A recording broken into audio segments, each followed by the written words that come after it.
Karena dalam undang-undang pemilu itu dipersyaratkan seorang wakil presiden atau presiden sekalipun harus minimum tamat SLTA alias SMA atau sederajat. Nah, wakil presiden ini tidak punya ijazah itu.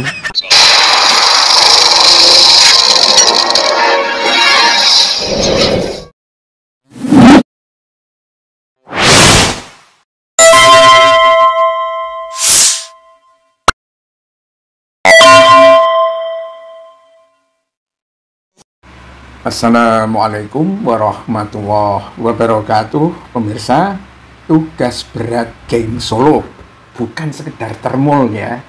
Setelah gagal membuat huru-hara, katanya kan dalang dari ini adalah geng Solo, Riza Khalid.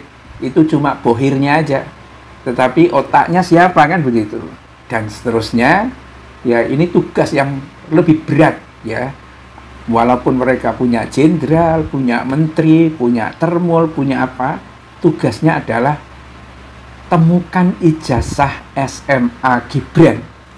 Ya, karena kalau Gibran tidak punya ijazah SMA, itu memang dia tidak sah menjadi wapres, ya kan? Karena syaratnya harus lulus SMA. Kabarnya ke depan itu harus lulus sarjana. Ini pekerjaan yang sangat berat. Coba kalau misalnya termol itu jumlahnya ada 3.000 atau 4.000, ya jungkir balik sana, ya jilat sana jilat sini, nyari ijazahnya. Kemudian kalau geng Solonya itu ada polisinya, ada jenderalnya, ada binnya, ada menteri tambangnya, ada menteri koordinator ini, koordinator itu, ikut bantu. Ya, kalau bisa menemukan ijazah SMA Gibran. Mampu gak mereka? Tanya kepada Mukidi, ya kan? Mukidi juga dalam hal ini betul-betul membuat dia sempoyongan juga. Walaupun ahli dalam berbohong, tapi dalam ijazah palsu ini dia nggak bisa, ya kan? Lain persoalannya dengan yang lain. Kenapa menemukan ijazah Gibran itu perlu dilakukan oleh geng Solo, ya kan? Karena Gibran saat ini digugat secara perdata, ya, begitu juga dengan KPU ke Pengadilan Negeri Jakarta Pusat, karena dianggap tak punya ijazah SMA. Siapa orang yang bisa menampilkan ijazah SMA Gibran? Kalau Jokowi kan ada, walaupun entah itu palsu atau asli, ya, paling tidak di dunia maya. Kalau Gibran mana? Terus dengan cara apa dia sekolah ke perguruan tinggi itu? Kalau benar dia itu sekolah di perguruan tinggi itu, MDis apa itu, ya, yang ijazahnya itu juga jangan-jangan ini order ke mana dicetak kemudian dikirim lewat DHL, karena fotonya juga mencurigakan gitu loh, aneh-aneh gitu. Ini pekerjaan berat ini, ya. Mampu nggak? Kalau nggak mampu ngurusi ijazah SMA-nya Gibran, bubar aja itu geng Solo. Walaupun duitnya itu ribuan triliun. Ngapain? Nggak ada gunanya orang-orang yang nggak mampu seperti itu kan? Ya, ini pusing saya kira yang bos-bosnya geng Solo itu, karena udah gagal demonstrasi untuk manipulasi dan mengeksploitasi rakyat. Ya, karena ini kecurigaannya banyak sekali di situ. Ya, kalau ada yang mengatakan, oh ini anunya asing, kata Hendro Priyono. Sudah ada di saku saya. Itu ada Ferry Irwandi apa siapa itu? Enggak, yang provokasi itu orang-orang dalam aja dan ngarah ke daerah sumbernya itu. Ya, ini ijazah ya, perlu diketahui.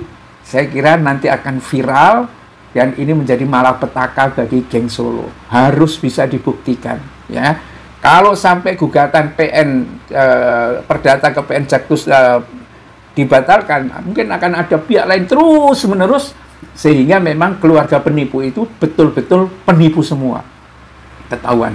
Ini kasus dugaan ijazah palsu Jokowi aja, ya, nggak kelar, nggak beres, karena memang ijazahnya nggak ada. Untungnya, ya, Polda itu nggak kebakar. Polda Metro, kan kabarnya Polda atau Mabes kalau dua-duanya kebakar, itu sebetulnya yang diuntungkan siapa? Jokowi. Loh, itu ijazahnya kebakar gitu loh. Ya, karena kan disimpan di situ atau di mana kan, untung tidak kebakar dua-duanya gitu kan. Nah, kini giliran Gibran Rakabuming digugat oleh warga, ya, namanya Subhan, yang meyakini bahwa putra sulung Jokowi itu tak punya ijazah SMA asli.